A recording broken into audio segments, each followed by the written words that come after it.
I want to pick back up with the spirit and the flesh thing and share with you guys a story when I was just a measly 5 years of age. I had hair then. I had beautiful blonde flowing locks. I was a pretty baby. And my parents loved me, and one day when I was 5 years old, the ripe old age of 5, and my fingers were this long then, when I was 5 years old, my mommy said, "Matthew," I said, "Yes, mommy." She said, "Matthew, I want to go to the store." I said, "Okay, mommy. I want to go to the store with you too. I love the store." And so mommy said, "All right, we'll get in the car and let's go off to the store." So we go off to the store and we do some shopping, and we're in the checkout line and we're checking out, because that's what you do when you're in the checkout line. You check out. And that's what my mom did. She started laying the groceries on the conveyor belt, and they were moving. I think back in those days they had a crank or something. And the food started moving back closer to the cashier woman. And I'm sitting there looking around, 5 years old, bored out of my mind. Oh, excuse me. And I'm looking around, and I turn and I look, and there staring me in the face at eye level is the candy shelf. Whoa! You know, I'm like picking on myself. I'm like, oh, I want the candy. "Mommy?" "Yes, Matthew?" "Mommy, I want some candy." "No, son." I'm joking. There was no slap involved, but there was a no, son. "Dang it, I want the candy. I want the candy."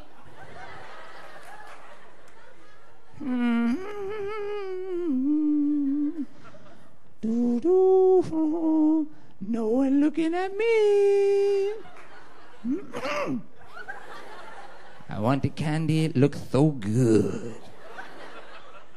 Oh, I want the candy. It's like something in my 5-year-old mind. I'm just sitting there looking at it. I know I can't have it, but I'm looking at it. I want candy. I want it so bad. And no one looking. And all of a sudden, you guys, at the age of 5, my heart rate is like, and I'm like sweating like bullets. I'm nervous. I'm about to commit a crime.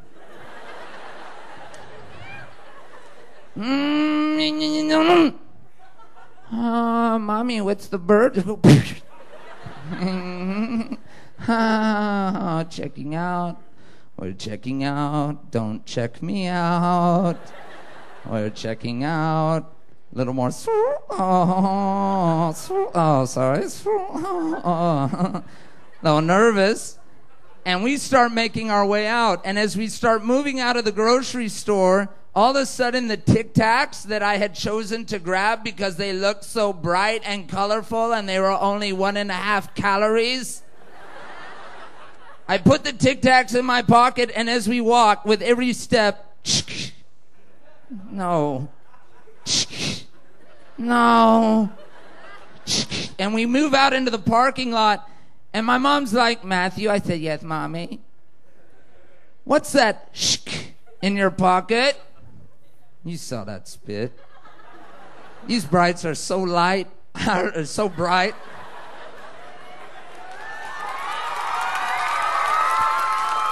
Thank you very much. Have a good night. Starlight, star bright. Anyway, mommy's like, "Matthew?" "Yes, mommy."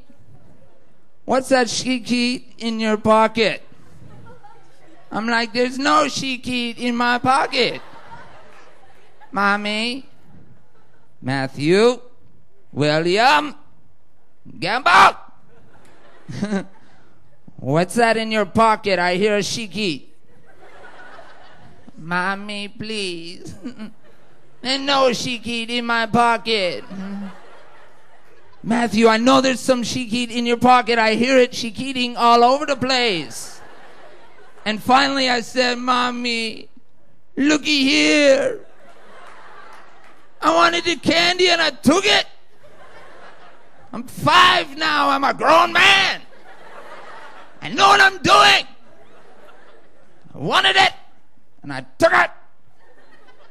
My mom said, Matthew, go run back in there and put that thing down. Now here's the shindig, you guys.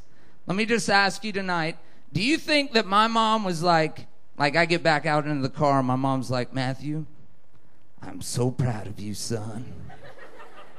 Oh, I am so very proud of you. You see, son, right when you came out of the womb, I called you Matthew because you are a gift of God, and I was going to teach you and instruct you in the ways of how to steal. I wanted you to become the best thief ever, and today, son, at the ripe old age of 5, you have arrived. You have proven yourself worthy. You've taken the lessons that I taught you, and you stole the Tic Tacs and didn't get caught. I give you props, son. Do you think my mom said that? Or do you think that my mom said to me, and son, when I asked you, what is the sheet in your pocket? And you looked me right in the eyes, and you just lied boldly to my face. Son, you had me so convinced. You were the best liar at the age of 5. Well done, son, you've arrived. You can now move out of the house. We'll get you an apartment and you can steal for a living. No one will suspect you. Do you think that mama said that to me? Chances are higher that I got the sheet beat out of me. Mommy was not too pleased with me. And you guys, you have to stop and ask yourself, where does it come from? Where in the world did that even come from? I mean, how is it that at the age of 5 I'm standing there, mommy tells me no, but something in my heart says yes. I don't care what you say. I'm going to have it anyway. I'm sly and I'm greedy. And I want it. And I'm going to take it. Where does that come from, you guys? Where in my little 5-year-old brain does that come from? To the point where I'm standing there, I'm looking at the Tic Tacs, you guys, and I'm like, there's literally something in my head saying to me, Matthew, please leave the Tic Tacs alone. And then there's something else in my head saying to me, Matthew, take the Tic Tacs, son. Take them and run. You deserve them. You know, there's something, it's like these two different forces that are like pulling on my 5-year-old body. I'm like swaying in the store. I'm like, this is ridiculous. But you guys, I don't know if you relate with this, but this tension that pulls on us between the spirit on one hand and the flesh on the other is enormous. And it hit me at the age of 5 where I first experienced it. That's the first time that I can remember experiencing the battle going on in me. And you guys, I lost the battle. I chose the flesh. And ever since that day, it's so much easier for me to choose the flesh than it is for me to choose the spirit. Like one of the guys said on the video screen earlier, he was saying, you know, I've got the Bible in one hand and the remote in the other. Well, it's much easier to turn on the TV than to spend time in the Word of God. Why? Because at the age of 5, at least in my case, I started cultivating an experience that was just feeding the flesh. And so whenever Matthew wanted fleshy stuff, Matthew got fleshy stuff.